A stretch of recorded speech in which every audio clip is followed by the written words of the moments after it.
জামালপুরের বকশীগঞ্জে ব্যবসা প্রতিষ্ঠানে আগুন দেওয়ার ঘটনায় উকিল মিয়াকে আটকের দাবিতে মানববন্ধন ও বিক্ষোভ মিছিল অনুষ্ঠিত হয়েছে।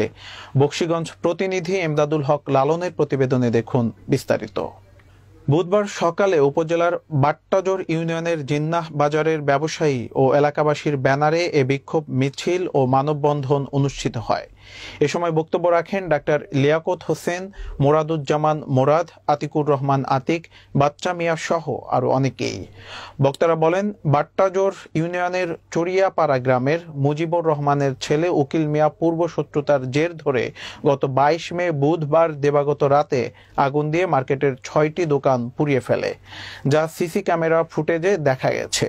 অভিযুক্ত উকিল মিয়াকে দ্রুত আটক করে জিজ্ঞাসাবাদ করলে আগুন দেওয়ার প্রকৃত ঘটনা উদ্ঘাটন হতে পারে। এ ব্যাপারে বকশীগঞ্জ থানার অফিসার ইনচার্জ মোহাম্মদ আব্দুল আহাদ খান জানান, আগুন লাগার ঘটনায় থানায় সাধারণ ডায়েরি হয়েছে।